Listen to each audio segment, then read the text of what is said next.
ঐতিহাসিক গাজা উপত্যকার সংক্ষিপ্ত ইতিহাস। গাজা ফিলিস্তিনের দক্ষিণ পশ্চিমে ভূমধ্যসাগরের উপকূলে অবস্থিত ফিলিস্তিনের একটি গুরুত্বপূর্ণ এবং প্রাচীন ভূখণ্ড। গাজা উপত্যকা প্রায় 41 কিলোমিটার দীর্ঘ এবং 10 কিলোমিটার প্রশস্ত একটি অঞ্চল, যা উত্তরে এবং পূর্বে ইসরায়েল, দক্ষিণে মিশর এবং পশ্চিমে ভূমধ্যসাগর দিয়ে বেষ্টিত। প্রাকৃতিকভাবে এটি কোনো পাহাড় বা নদী ঘেরা গভীর উপত্যকা না হলেও এর সংকীর্ণ ও লম্বাটে ভৌগোলিক গঠনের কারণে একে গাজা স্ট্রিপ বা গাজা উপত্যকা বলা হয়। এই নগরীর ইতিহাস প্রায় 4000 বছরের পুরনো। প্রাচীনকালে এটি কনানীয় জনগোষ্ঠী দ্বারা গঠিত হয়, যারা খ্রিস্টপূর্ব প্রায় 2000 বছর আগে বর্তমান ফিলিস্তিন, লেবানন ও সিরিয়ার অংশে বসবাস করত এবং তখনই এটি একটি গুরুত্বপূর্ণ বাণিজ্যিক কেন্দ্র হিসেবে বিকশিত হয়।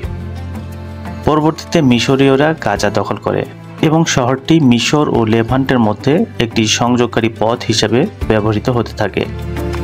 খ্রিস্টপূর্ব যুগে গাজা একে একে আসিরীয়, বাবিলনীয়, পারস্য ও গ্রিক শাসকদের অধীনে আসে।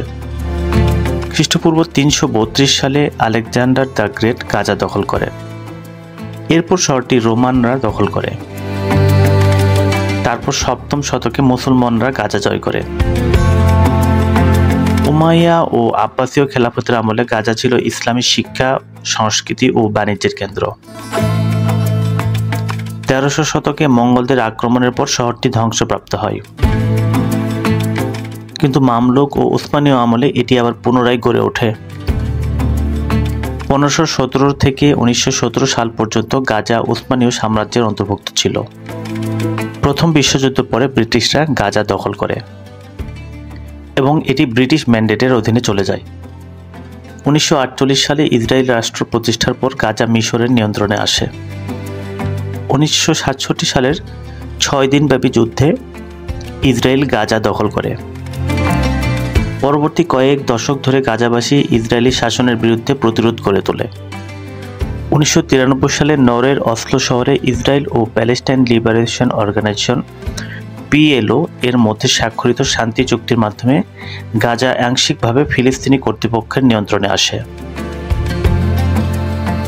2005 সালে ইসরায়েল সেনা প্রত্যাহার করে। এরপর 2007 সালে ফিলিস্তিনের স্বাধীনতাকামী সংগঠন হামাস গাজার সম্পূর্ণ নিয়ন্ত্রণ নেয়। তখন গাজা প্রশাসনিকভাবে ফিলিস্তিনের অন্তর্ভুক্ত হলেও বাস্তবে এটি হামাস দ্বারা নিয়ন্ত্রিত হতে থাকে। হামাস ও ইসরায়েলের মধ্যে বহুবার সংঘর্ষ হয়, যার ফলে গাজা ভয়াবহ মানবিক সংকটে পড়ে। তবুও গাজাবাসীরা তাদের অস্তিত্ব রক্ষা এবং স্বাধীনতার স্বপ্নে অনড় রয়েছে। গাজা এখন শুধু একটি ভূখণ্ড নয়, বরং ফিলিস্তিনি প্রতিরোধ ও আত্মমর্যাদার প্রতীক। শতাব্দীর পর শতাব্দী ধরে নানা শাসন ও সংগ্রাম সত্ত্বেও গাজা আজও ইতিহাসের এক জ্বলন্ত অধ্যায় হয়ে আছে।